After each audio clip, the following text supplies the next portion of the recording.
다음 주, 이번 주까지 또 2주에 걸쳐서 지금 열재앙을 계속 다루고 있는데, 여러분은 열재앙을 보면서 그런 생각 안 해보셨습니까? 하나님께서 왜 마지막 재앙인 장자의 죽음을 하는 그 재앙을 처음부터 내리시지 않고 10번이나 끄셨을까? 왜 10번이나 필요하셨을까? 바로가 그렇게 강한가? 하나님의 능력이 부족한가? 뭐 이런 여러 가지 생각이 있을 거예요. 그 이유가 있어요. 하나님께서 의미 없이 행하시는 일은 없거든요.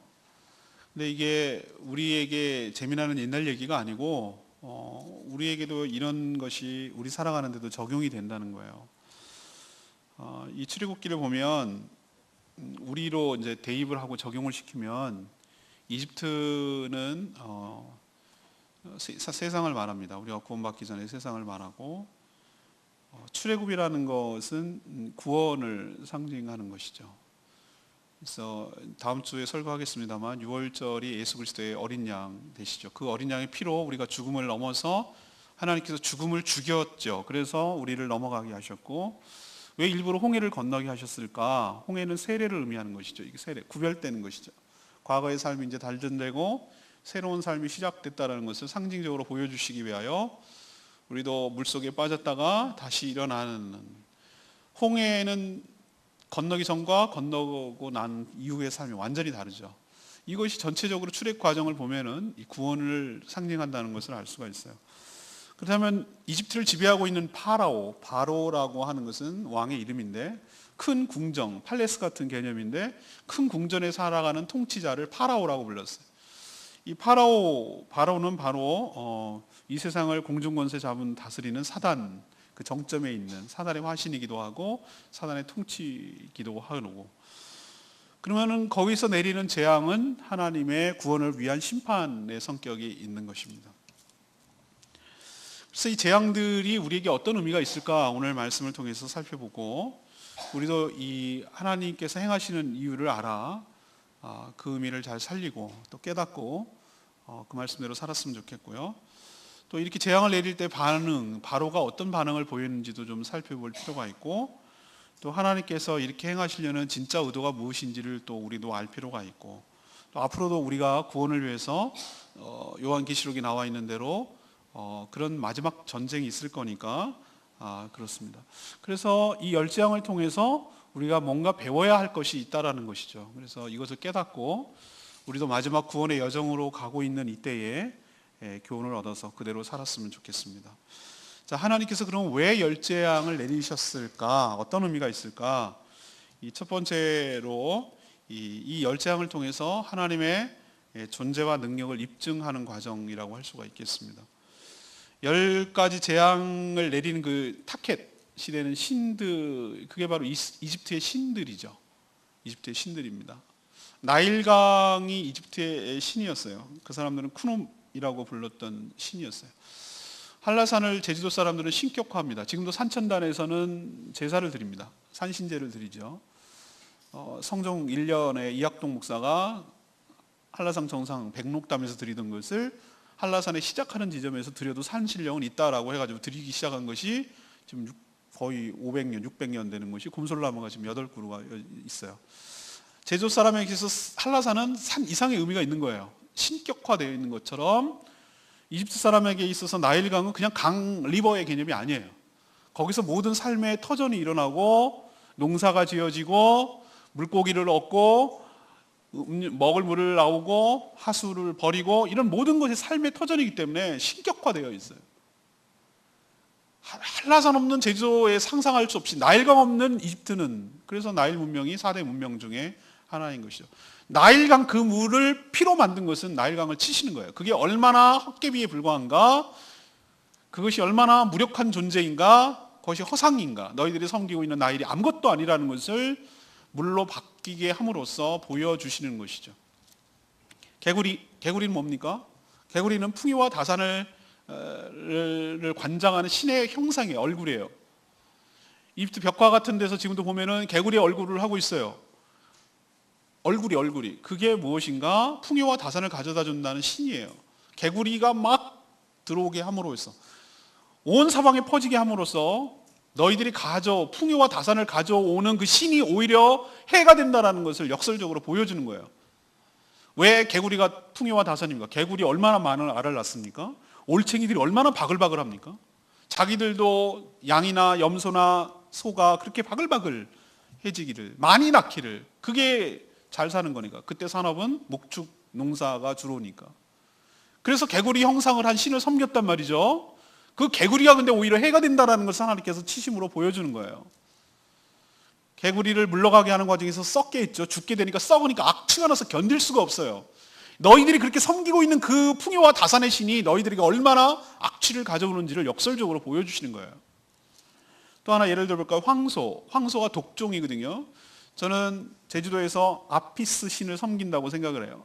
입춘대굿 2월 4일 그쯤에 해가지고 퍼레이드를 합니다. 동문에서 섬까지. 새끼줄을 걸고 거기다가 소원 성취를 위해서 소원을 담은 것들을 금줄로 걸어 놓습니다. 근데 그 나무가 낭쇠라고 나무신입니다. 나무신, 소의 형상을 하고 있습니다. 근데 아이러니하게도 이집트에서 그 신을 치시는 거예요. 독종을 통해서 아피스라는 가축을 관장하는 신을 치시는 거예요. 독종을 통해서 얼마나 그 신이 가축들을 보호하지 못하는 무력한 존재인가라는 것을 쓰러뜨리는 것을 통해서 보여주시는 것이죠. 또 하나만 예를 들까요? 흑암. 9번째 재앙이 흑암인데, 이집트는 태양의 나라예요. 일본하고 비슷하죠. 라라는 태양신을 섬기고 있었어요. 파라오는 라 신의 아들이에요. 현현됐다고 보는 거예요. 일본하고 천황하고 비슷해요.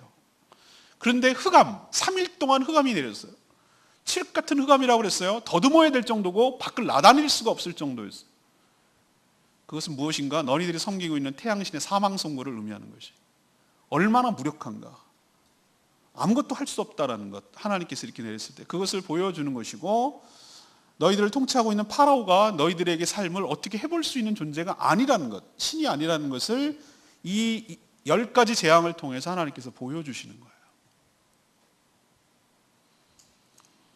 요즘 아이들이 쓰는 말이 있는데 도장 깨기란 말이 있어요. 도장 깨기. 남의 쓴 도장 깨기가 뭔지 몰랐어요. 도장 깨기가 뭐냐? 젊은이들은 아는데, 도장 깨기가 맨 처음에 나는 꾹꾹 누르는 도장을 깨는 건 줄 알았어요. 그 도장이 아니고 합기 도장, 태권 도장하는 그 도장을 말하는 거예요.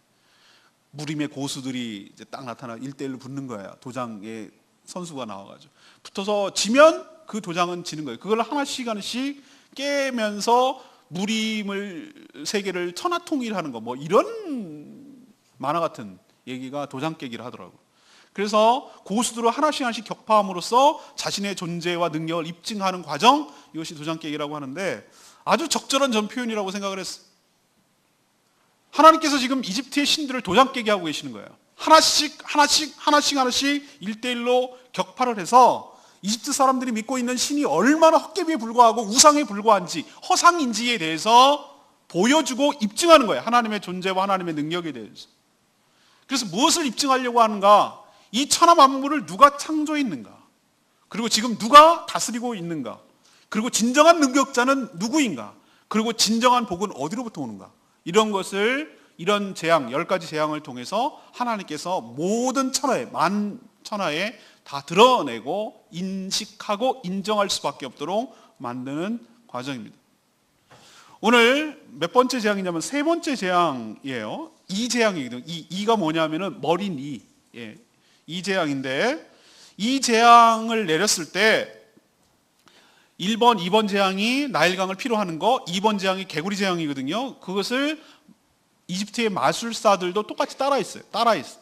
그래서 바로가 완악하게 만드는데 활용했어요. 야, 니만 할 수 있어? 나도 할 수 있어. 우리도 할 수 있어. 라는 것을 마치 할 수 있는 거죠. 진정한 능력은 개구리를 없애거나 피가 된 것을 다시 물로 환원시키는 것이 능력인데, 똑같이 따라한 것만 보고 마음이 더 강팍해졌어요.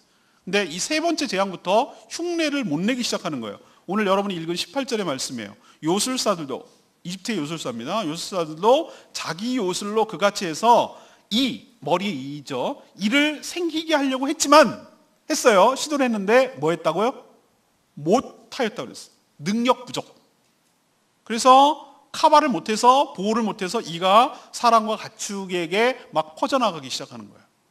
그러자 요술사들이 바로에게 가서 보고하는 내용이 오늘 이 재앙의 의미를 살려주는 건데 19절에 이렇게 말해요. 요술사가 바로에게 말하되 자기 해보고 안 되니까 이것은 이 재앙은 하나님의 권능입니다. 여러분은 권능 밑에 보면은 좋은 성경에는 하나님의 손가락입니다 라는 것이 손가락이니까 하나님이 행하신 겁니다. 하나님이 지목하시고 하나님이 시행하신 겁니다 라고 지금 요술사들이 실토하고 있는 거예요. 요술사들이 그동안 어떻게 했습니까? 하나님 별거 아닙니다, 우리도 할 수 있습니다 라는 식으로 나갔는데 세 번째부터는 안 된다는 거예요. 독종이 임할 때 요술사부터 쳤어요. 하나님께서 요술사들이 피부병이 생겨서 그 병 때문에 바로 앞에 아예 서지도 못하도록, 여기서 요술사는 우리가 생각하는 마술 개념이 아니고 이집트의 신들을 섬기는 제사장 개념이거든요. 옆에서 참모 역할도 하고 무당 같은 역할을 하는 존재예요. 근데 아예 독종 때문에 서서히 서지도 못하도록 하나님께서 물리치는 것을, 거기부터 치는 것을 볼 수 있어요. 이때부터는 무력화시키는 작업을 하고 있고요. 이 고백에서 보듯이 하나님은 이 열재앙을 통해서 하나님의 존재와 하나님의 능력을 만천하에 입증하시려고 10가지 재앙이 필요하고, 열이라는 숫자가 왜 필요했는가? 이집트에 그만한 많은 우상들을 섬기고 살았다는 것을 보여주는 것이에요. 그것이 얼마나 아무것도 아닌지를 깨닫게 하려는 것이고요. 자, 이게 무슨 의미가 있습니까? 우리에게 이집트가 이 세상이라고 말씀드렸어요. 우리가 이 땅을 살아가면서 우리도 알게 모르게 수많은 우상들을 섬기고 삽니다.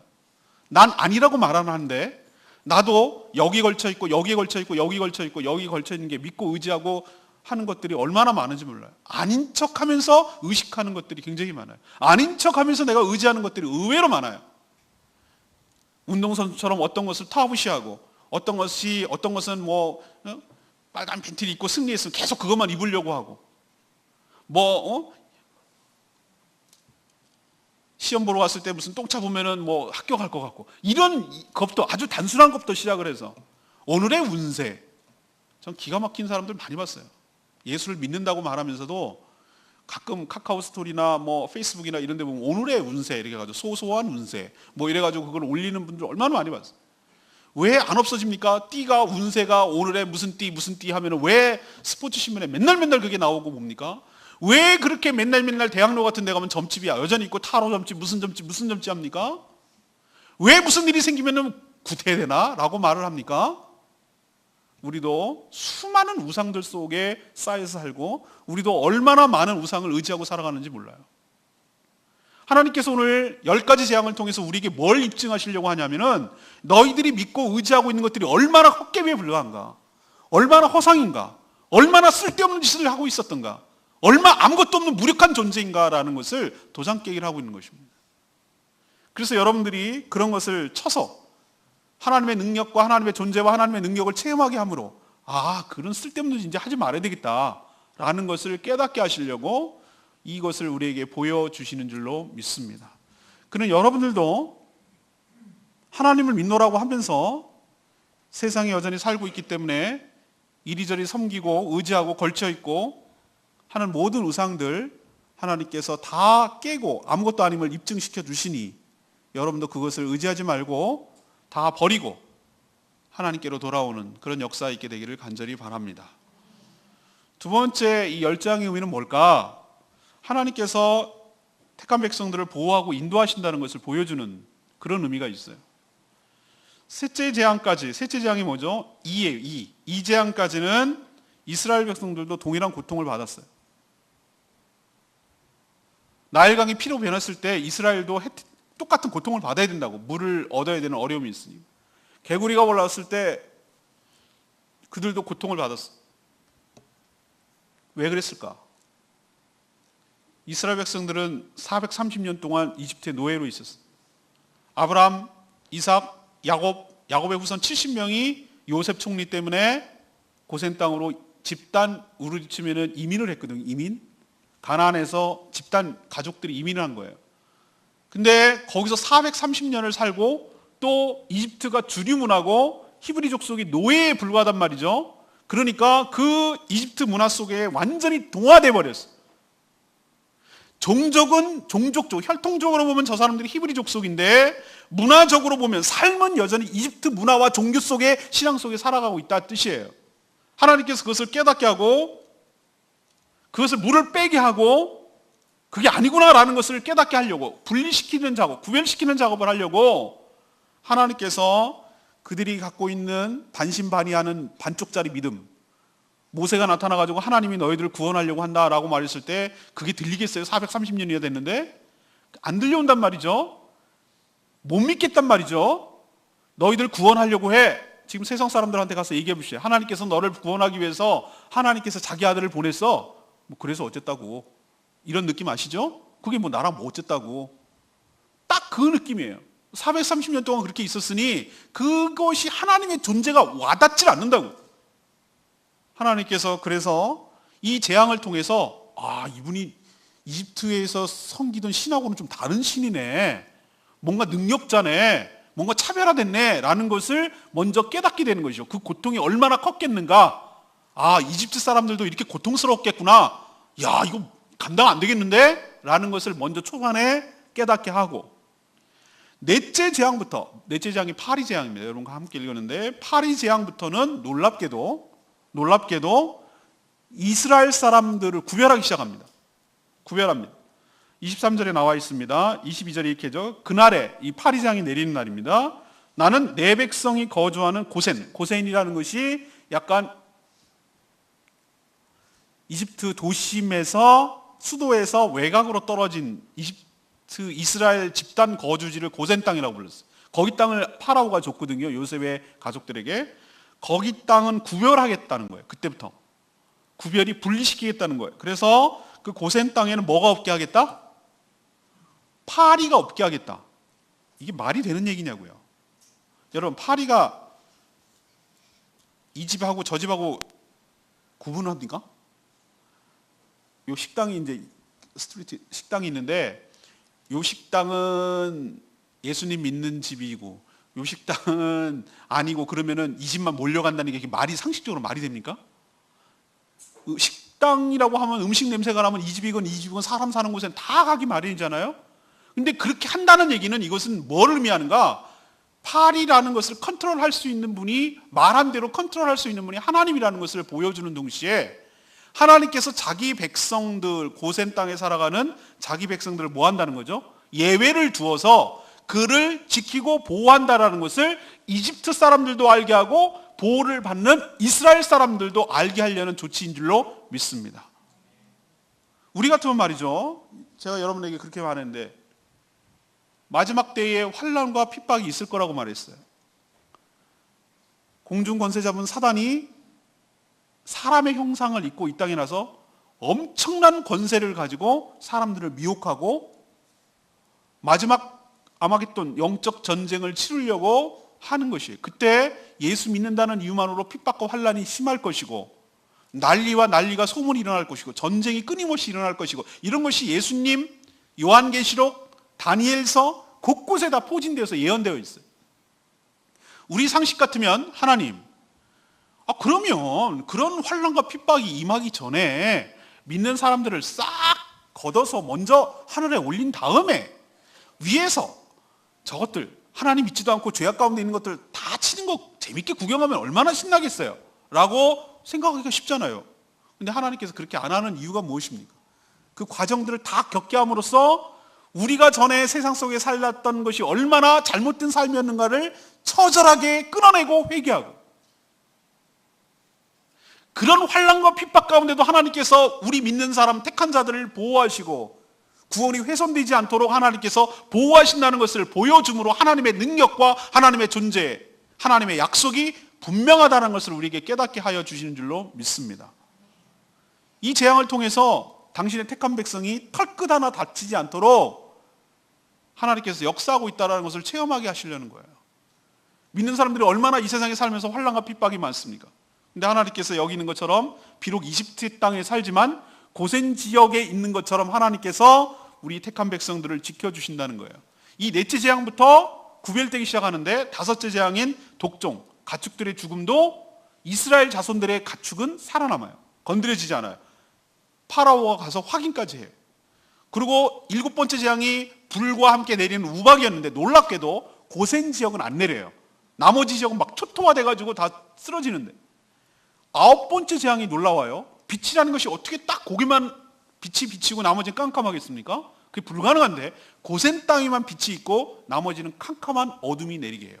그리고 결정적으로 마지막 10번째 재앙, 장자를 치는 건 역시 6월절 어린 양의 피처럼 바르게 해서 개도 짖지 않을 것이다라는 얘기는 미동도 하지 않을 것이다. 이스라엘 백성들은 건드려지지도 않고 바로 이집트에 있는 모든 첫 새끼들은 다 치는 그런 역사가 일어나는 것, 이것을 통해서 뭘 입증하시려는가?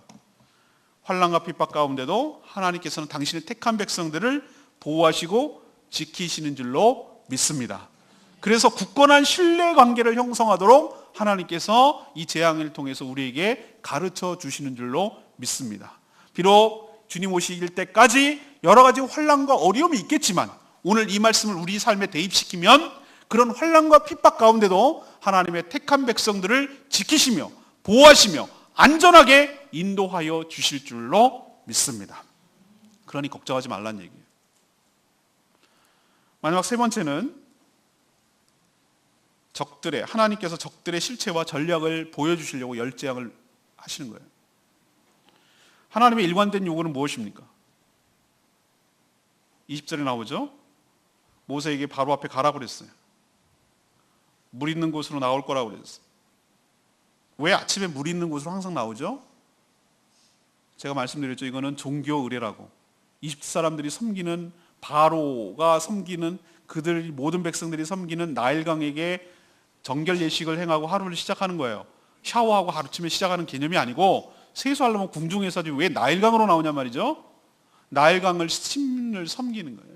그 아침에 나온다는 걸 알고 있었어요. 거기에 마주하고 나가서 하나님께서 모든 재앙을 내리기 전에 일관성 있게 똑같이 얘기하는 말이 있어요. 바로에게 모세를 통해서 내 백성이래요. 지금 히브리 노예에 불과한 이 백성, 허접하고 약하고 연약하고 피지배 계급인 이 노예인 히브리 족속을 내 백성이라고 말하는 거예요.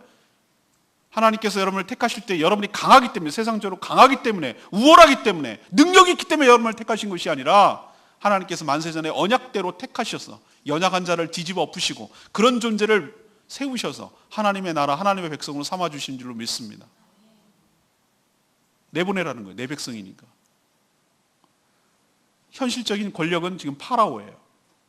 지금 장악하고 노예로 삼고 있어요. 근데 내 백성에게 내보내라는 거예요. 그러면은 파라오보다 위에 있는 권세일 때 내보낼 수 있는 거잖아요. 그걸 보여주시려고 재앙을 내리셨어요. 왜 보내시려고 합니까? 그들이 나를 뭐 할 것이다? 섬길 것이다. 여기서 섬긴다는 말을 오해하면 안 된다고 제가 말씀드렸어요. 만약에 히브리 족속이 섬기는 개념이 노동예라고 해당된다면은 히브리 족속들에게는 의미가 없어요. 왜? 어차피 이집트에서 파라오를 섬기나 끄집어내가지고 하나님을 섬기나 그 섬긴다는 것이 노예의 착취 같은 노동의 착취라면은 이 사람들은 해방의 의미가 없어요. 근데 여기서의 섬긴다는 개념은 서비스, 워십의 개념이에요. 우리도 예배를 드릴 때 워십 서비스라고 그래요. 서비스. 하나님께 올려드린다고 그래요. 우리도 서비스업이라고 그러잖아요. 예배를 서비스라고 들어가요. 영어로. 여기서 섬긴다는 것은 하나님을 섬긴다라는 것은 하나님의 노예가 된다는 의미, 하나님을 위해서 뭔가 뭐 한다는 개념이 아니라 하나님을 경배하고 하나님을 예배하는 자로 만든다. 하나님의 뜻을 이 땅에 펼쳐가는 제사장 나라로 삼겠다는 뜻인 줄로 믿습니다. 전에는 선택의 여지가 없이 정말로 바로의 노예가 되어서 착취를 당하고 그렇게 존재감 없이 죽어야 될 존재였는데 하나님께서 출애굽시키셔서 하나님을 섬기며 감히 어떻게 신을 섬길 수가 있겠어요? 하나님을 예배하며 하나님을 뜻을 이 땅에 펼치는 주의 종으로서 살아갈 수 있도록 한다는 의미가 섬긴다는 의미예요. 그렇지만 완악한 바로 사단은 그게 싫은 거예요. 제가 아까 말씀드렸죠. 서두에 사단은 누구를 상징한다고요? 바로는 사단을 상징한다고. 사단의 화신이라고 말씀드렸어요. 그러니 나가서 해방되어서 하나님을 섬기는 것을 누구보다도 싫어하는 존재가 사단 마귀예요. 왜? 하나님을 경배하고 예배하는 것이 싫어서 반란을 일으켜서 무리를 끌고 나온 존재가 사단이기 때문에 당신의 택한 백성을 통해서 끌고 나가서 하나님을 예배하게 한다는 것을 극도로 싫어하는 것이 파라오기도 하고 그 뒤의 역사는 막이란 말이에요. 그래서 뭐라고 얘기하냐면 처음에는 엄청난 핍박으로 벽돌을 막 더 세게 굳게 만들고 집도 니네가 구하러 하고 그래서 엄청난 핍박으로 그런 생각조차 하나님을 예배하고 경배하는 것조차 엄두를 못 내는 전략을 세웠는데 점점 재앙이 가중될수록 10가지 재앙이 가중될수록 이건 내가 감당할 문제가 아니구나라고 판단해서 교활한 파라오가 전략을 수정합니다. 어떻게 전략하냐면 적절한 타협안을 제시하기 시작해요. 제가 지금 말씀드리는 이유는 뭐냐면은 여러분들을 농락하고 있고 여러분들을 대하고 있는 사단의 정체와 전략에 대해서 알고 잘 대비하라는 의미예요.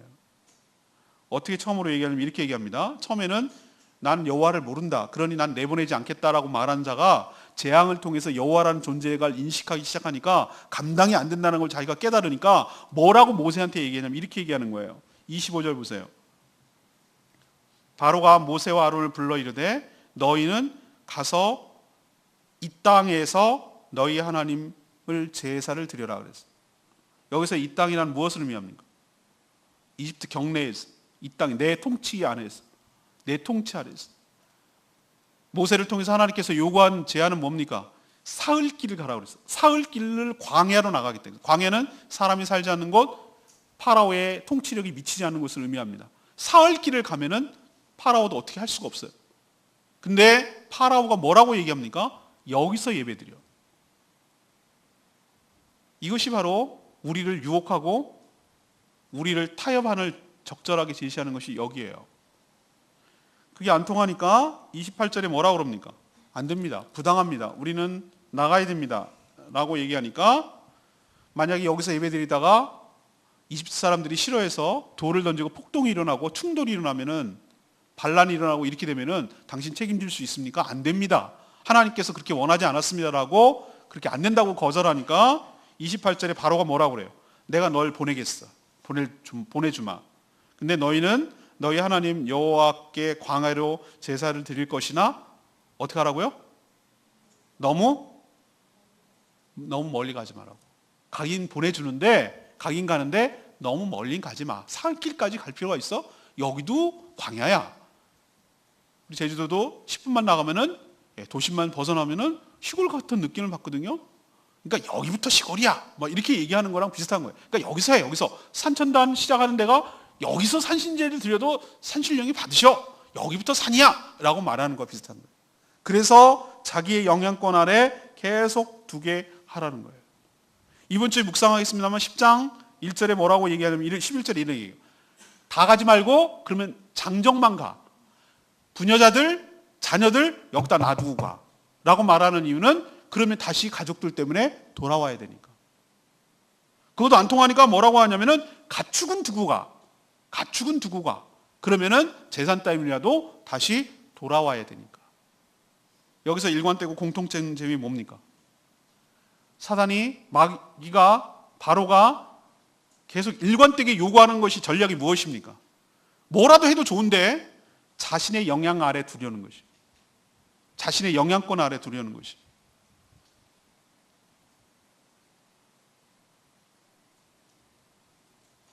사랑하는 여러분, 사단이 여러분 갖고 노는 거 여러분 아세요? 여기에 여러분 얼마나 많이 걸려 넘어지는 줄 아십니까? 이 타협안을 제시하면 처음보다는 빡빡했던 말도 안 되고 불가능했던 일이 딱 제시가 되니까 아우 이 정도면 충분하네. 그래 여기서 예배드려도 된다니까. 굳이 뭘 끌고 나가가지고 하려고 그래. 멀리 갈 거 없어. 우리 힘들어. 광야로 나가면은 이동하는 것도 힘들어. 그냥 여쯤에서 하지 뭐. 그래 애들 끌고 막 빽빽 울고 부녀들 끌고 가면은 이동하는 데도 힘들고 어려워. 그냥 장정만 후딱 갔다 오지 뭐. 그래 가축들 다 끌고 이렇게 일 끌고 가려고 하면 보통 일이 아니다.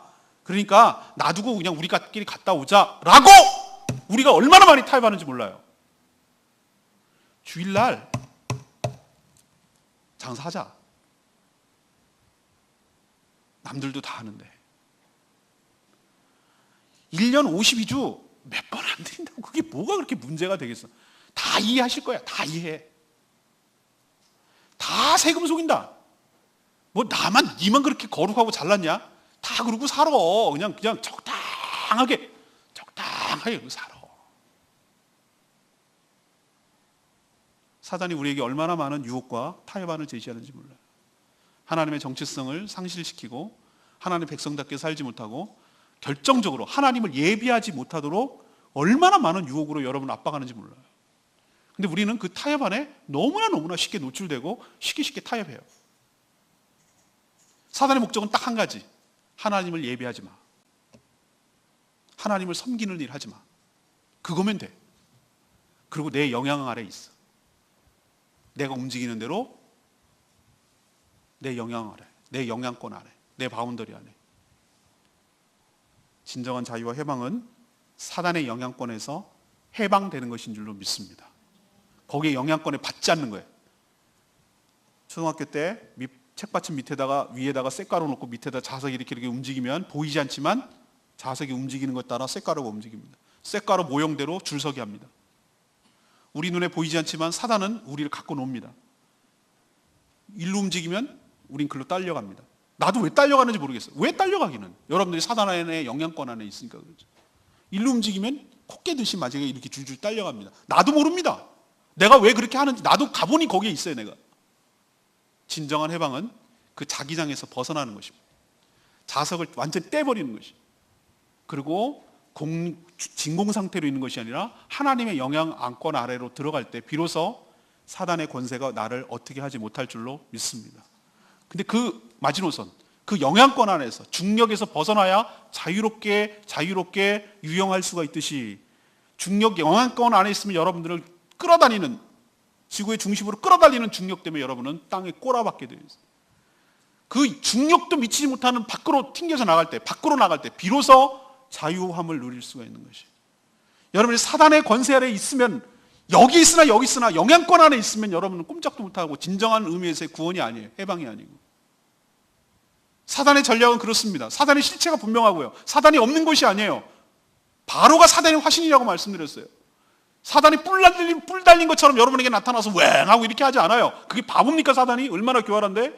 보이는 사장님, 보이는 거래처, 보이는 손님들 이런 것들을 갖고 우리 갖고 놀아요. 목적은 딱 하나. 내 영향권 안에 있어 하나님을 섬기고 예배하는 일 하지 마. 그러면 내가 뭐든지 너 다 들어줄게. 여기에 넘어가지 말고 여기 영향권에서 벗어나라고 하나님께서 열재앙을 통해서 보여주시고 적들이 어떤 전략을 세우며 어떤 존재인지를 폭로시키려고 하나님께서 이것을 알려주시는 줄로 믿습니다. 바로 하는 거 보세요. 처음엔 들어줄 것처럼 그러죠. 항상 후렴구처럼 나오는 것이 있습니다. 재앙이 끝나고 철회되면 막 죽을 것 같이 그럽니다. 살려줘. 이번에 미안해. 내가 정말 잘못했어. 갈수록 이럽니다.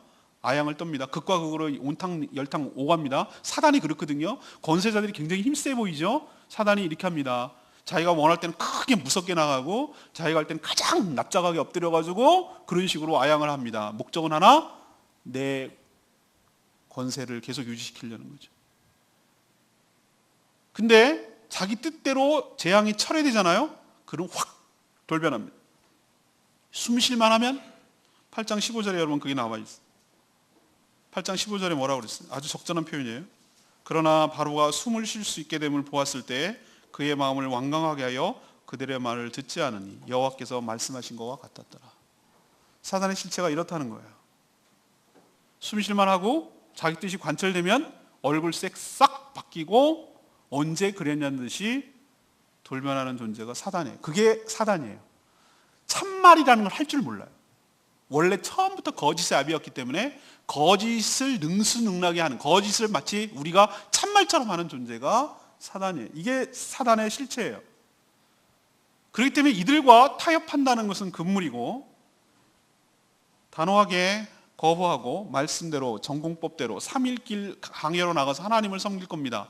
모두 다 나가야 됩니다. 장정만 나가서 안 됩니다. 하나님께서 어떤 재물을 원하실지 모르기 때문에 가축도 나가야 됩니다. 여기서 안 됩니다. 하나님이 3일길로 가라고 하셨습니다. 전공법, 말씀이 기준이 돼서 그 말씀대로 움직이고 돌파해 나갈 때 사단도 꼼짝 못하게 될 줄로 믿습니다. 이 재앙을 통해서 하나님께서 뭘 보여주려는 거, 세 번째 의도가 그거예요. 사단의 실체를 보여주시고 그의 이중성을 폭로하시고 그들의 한계를 보여주시고 그가 원하는 것이 무엇인지, 그 사단의 전략은 하나님을 예배하고 섬기는 것을 간교하게 방해한다는 것, 그것이 적들의 전략이라는 것 기억하시고 이 재앙을 통해서 여기 넘어가지 마시고 하나님을 진정으로 섬기는 제사장 나라로, 하나님의 진정한 종으로 완전한 자유와 해방을 누리며 자원하고 기뻐하는 마음으로 하나님께 예배하며 경배하는 그날이 올 때까지 포기하지 마시고 지지 마시고 타협하지 마시고 밀고 나가는 저와 여러분 되기를 소망합니다. 이것이 옛날 얘기가 아니라 지금도 똑같은 지금 얘기를 하는데 말씀이 중요성이 있어요. 사단은 지금도 우리를 방해합니다. 하나님을 온전히 섬기지 못하도록 합니다. 그러나 걱정하지 마셔야 될 것은 우리 때문에 구원을 이루어지는 것이 아니라 하나님의 열심 때문에 구원이 완성될 줄로 믿습니다. 이스라엘 백성들이 한 게 뭐가 있습니까? 여기서 아무것도 한 게 없어요. 구원에 관한 한 일도 영향권이 없어요. 전적인 하나님의 능력과 하나님의 은혜로 구원이 완성될 줄로 믿습니다. 우리의 구원도 마찬가지란 말이에요. 우리가 무엇 때문에, 우리의 무엇 때문이 아니에요. 우리의 잘남 때문에, 우리의 공로 때문이 아니라 철저하게 하나님의 능력과 하나님의 은혜로, 하나님의 약속대로 택한 백성들, 허접하고 쓰레기 같고 노예 같은 저 히브리 족속들을 자기 백성이라고 삼으시고 하나님의 나라로, 하나님의 백성으로 끌어내기 위해서 지금도 일하고 계시는 하나님의 열심과 그 열정과 그 신실함과 성실함 때문에 우리의 구원이 보장되고 우리의 구원이 완성될 줄로 믿습니다. 그러니 하나님께 감사하고 하나님께 찬양하는 그런 태도가 우리에게 필요하고, 하나님께서 어떻게 나가시고 그의 상대인 사단 마귀는 어떻게 대응하고 있는지 그것을 적들의 전략과 하나님의 계획을 잘 분별하시고 간파해내시고 믿음을 가지시고 하나님의 그 계획에 순종하면서 투벅투벅 한 걸음씩 한 걸음씩 나아갈 때, 타협하지 말고 나아갈 때 진정한 자유와 진정한 행복, 진정한 해방이 우리 삶 가운데 있게 될 줄로 믿습니다. 오늘 마지막 결론으로 이렇게 말씀드리고 싶어요. 나도 우상을 많이 섬긴다고 그랬죠. 아닌 척하면서, 안 그런 척하면서 그래요. 내가 의지하던 거 도장 깨기 합니다. 하나님께서 도장 깨기. 내가 의지하던 거 하나씩 하나씩 하나님께 격파시켜요. 내가 통장 믿고 요거 붙들고 막 있으면 하나님께서 그걸 탁 깨버리죠. 아무것도 남기지 못해. 내 기술 갖고 있는 거, 내가 이거 해갖고 먹고 그거 내가 그거 막 하나님보다 의지하고 탁 깨버리셨어요. 얼마나 무력한지에 대해서 내가 우리 부모님 믿고 그것도 탁 끊어버리고, 내가 친구들 내가 인맥들 많고 탁 끊어버리고, 내 거래처 그래도 내가 지금까지 쌓아놓은 인맥들 탁 끊어버리시고, 어쩜 이럴 수가 있을까라고 생각할 때 서운하죠. 여러분 서운할 수 있어요. 근데 여러분 이렇게 생각하셔야 돼요. 여러분이 믿고 의지하고 있던 우상들을 하나씩 하나씩 깨서 그게 얼마나 나한테 아무런 도움이 안 되는가. 그래서 그걸 통해서 그냥 깨기만 하는 파괴만이 아니라 생산적이고 창조적인 파괴란 말이에요. 하나님께서 어떻게 하기 위한 것일까? 네가 믿고 의지하던 10가지 것들이 허접한 것을 깨닫게 되고 다 내려놓고 하나님만 의지하고 하나님만 바라보게 하기 위한 하나님의 작업이 지금도 여러분의 삶을 향하여 계속 진행되고 있는 줄로 믿습니다. 열재앙은 과거의 옛날 재미나는 얘기가 아니라 지금도 여러분의 삶에 미치고 있는 하나님의 일이란 뜻이에요. 놀라거나 당황하지 마세요. 내가 믿고 있는 것들이 왜 이렇게 하나씩 하나씩 수죽 잘려나가듯이 팔 잘려나가듯이 잘려서 나가지? 라고 하면은 하나님께서 여러분을 특별히 사랑하시는 거예요. 여러분을 믿고 의지하는 것들이 얼마나 아니라는 것을 보여주고 생생하게 실감나고 체험하기 위해서 하나님께서 여러분을 치시는 거예요. 그러니 그걸 쳤다라고 보지 말고, 나를 쳤다라고 생각하지 말고, 나한테 왜 이래요? 라고 그러지 말고 긍정적인 의미로, 내가 나의 삶에 하나님께서 가지치게 하는 거구나. 나의 우상을 지금 치고 작업하고 계시는 거구나. 하나님만 바라보고 하나님만 뚜렷하게 드러나게 하시려고 하나님 작업하시는구나. 이렇게 생각하고 오히려 하나님께 감사하는 믿음의 행보를, 믿음의 태도를 보이시는 여러분 되기를 바랍니다. 두 번째, 우리가 알아야 될 게 하나 있어요. 하루가 멀다 하고 사건, 사고 소식이 많이 와요. 교통사고는 왜 이렇게 많이 나는지 어이없이 불에 타 죽고 어이없는 일로 사고를 당해요. 난 유치원 애들 그렇게 어이없이 죽는 거 보면 막 부모 심정이 되면 억장이 무너지죠. 아니 헬기를 수리오는 뭐 왜 이렇게 올라가다가 4천 만에 이러냐고. 그 가족들은 얼마나 마음이 무너지겠어. 군대 보내놨더니 어이없이 저렇게 죽어가는데 나만 아니면 돼, 이런 얄팍한 생각 버리시고 그 환난과 핍박과 어려운 가운데도 나는 이런 일이 나도 있을 수 있는 거잖아. 이게 남의 얘기가 아니고 나도 내 자식이 내가 확 놀래버린 것이 제주도 오다가 세월호 사건이 일어났을 때 만약에 우리 애가 지금 1년 그때가 고등학교 비슷한 때였는데 고3 때고 뭐 이러는데 우리 애가 그 배를 타고 갔다고 만약에 친다면은 역거꾸로 육지로 배 타고 가다가 수양인데 저렇게 됐더라면 이런 생각이 드니까 어우 막 아찔한 거예요. 근데 여러분 이렇게 생각해 봅시다. 왜 이렇게 어려움 중에도 내가 안전하지? 내가 살아남았지? 내가 이렇게 정말 죽어라 하는 가운데도 내가 여전히 있는 거는 내가 운이 좋아서? 내가 실력이 좋아서? 그럼 탁 깨셔야 돼요. 하나님께서 여러분을 보호하시고 지켜주고 계신 줄로 믿습니다. 고센 땅에 여러분이 계신 거예요. 여러분이 하나님의 택한 백성이에요. 그걸 증명하고 입증하기 위해서 여러분들 살리신다고 생각해야지 나는 운빨이 좋아, 태어나기를 그렇게 생겨서 이런 식으로 불신의 마음과 그런 태도를 취하는 것은 옳지 않아요. 하나님께서 여러분을 그런 환난과 핍박 가운데도 죽을 것 같은 어려운 가운데도 여러분을 죽이지 아니하시고 살려놓은 이유는 하나님의 존재와 하나님의 능력과 하나님의 보호를 체험하게 하고 하나님을 더욱더 신뢰하기 위한 조치인 줄로 믿습니다. 마지막 세 번째는 뭐냐? 제발 이만하면 적절하지 타협하지 마시라는 거예요. 이만하면 됐지. 이만하면 물론 전보다 나아요. 전에는 씨알도 안 먹혔거든요.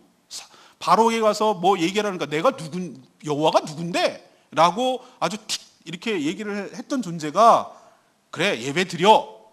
처음에 니네가 게을러갖고 예배를 드린다고 아예 막 노동 강도도 세게 하고 그랬던 존재가 제사를 허용할 정도가 됐으니 이야 신난다. 이거 정말 이겼구나 라고 생각하면 고기가 문제라고. 고기를 조심해야 된다.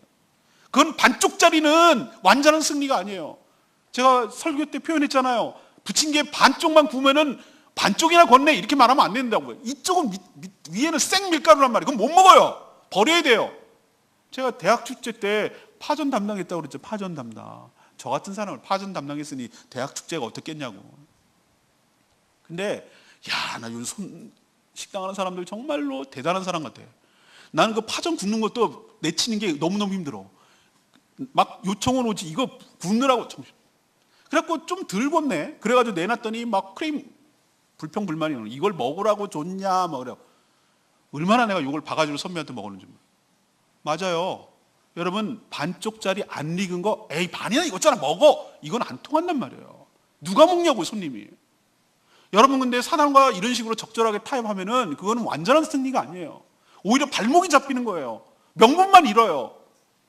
말씀으로 전공법으로 승리하는 여러분 되시기 바라고 사단의 수작이 넘어가지 않게 되기를 원합니다. 말씀으로 나가야 돼. 말씀으로. 하나님께서 분명히 3일 길을 걸어서 광야로 우리 모두 다 나가라고 그랬습니다. 하나님을 예배하고 경배하라고 했습니다. 라는 것을 타협하면 안 된다고요. 말씀이 타협하면 안 된다. 하나님을 섬기고 예배하는 것을 타협하면 안 된다고요. 사단의 영향권에서 완전히 사라진 것, 하나도 나를 어떻게 못하는 것, 그런 것이 진정한 해방이고 그럴 때만이 진정한 자유고 그럴 때만이 진정으로 하나님을 섬길 수가 있게 된다는 것. 가짜 반쪽짜리 승리에 도취되지 마시고 완전한 승리를 거둘 때까지 믿음의 행보를 전진해 나가며 최후 승리를 거머쥐는 그 순간까지 믿음의 싸움을 놓치지 않는 저와 여러분 되기를 소망합니다. 이제 열재앙의 의미 아셨으니까 지금도 계속되고 있는 이 열재앙을 믿음으로 잘 내 것으로 만드셔서 주님 앞에 서는 그날까지 최후 승리하는 그날까지 믿음의 싸움을 계속해 나가는 저와 여러분 되기를 소망합니다. 오늘 말씀 붙들고 기도하기 전에 찬양지 599장 부르고 기도하겠습니다.